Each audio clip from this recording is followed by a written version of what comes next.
வணக்கம். ஸ்ரீ கன்னியம்மன் துணை ரமா கோவிந்த் விலாகில் இன்றைக்கி நம்ம என்ன பார்க்க போகிறோன்னா, முருகப்பெருமான் அவதரித்த வைகாசி பௌர்ணமி பார்க்க போகிறோம். இப்போ பௌர்ணமி தினத்தன்று நிலவிலிருந்து சக்தி மிக்க அலைவலைகள் வெளிவரதன் காரணமாக முழு நிலவு வரும் நாளில் கிரிவலம் வருவது சிறந்தது.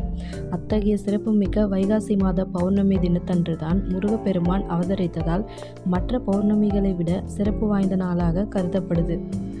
முருகனோட அவதாரம் வைகாசி மாதம் விசாக நட்சத்திரத்துடன் கூடிய பௌர்ணமி தினத்தன்று தான் முருகன் அவதரித்ததால் முருகப்பெருமானுக்கு உகந்த நாளாக உள்ளது.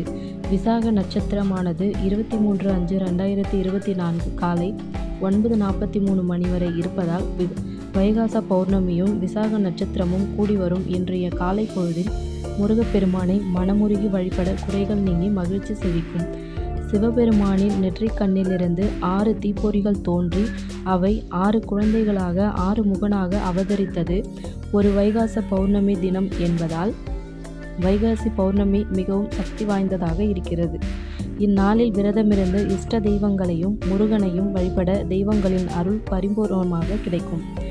இந்நாளில் முருகப்பெருமானுக்கு பஞ்சாமிர்தம் நெய்வேத்தியம் செய்து பாலாபிஷேகம் செய்து வழிபடுவதால் குடும்பத்தில் அனைவருக்கும் சிறப்பாக இருக்கும்.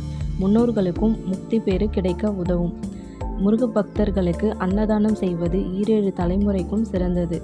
வைகாசி மாதத்தில் புனித நதிகளில் நீராடி முருகனின் தாய்மாமன் மகாவிஷ்ணுவை துளசி மாலை சாற்றி பூஜை செய்தால் பல நன்மைகளை அடையலாம் என்று விஷ்ணு புராணமே கூறுகிறது. முருகப்பெருமான் அவதரித்த வைகாசி பௌர்ணமி தினத்தன்று கோவில்களில் நடைபெறும் சிறப்பு பூஜைகளில் கலந்து கொள்வதால் இம்மைக்கும் மறுமைக்கும் மிகுந்த நன்மை கிடைக்கும்.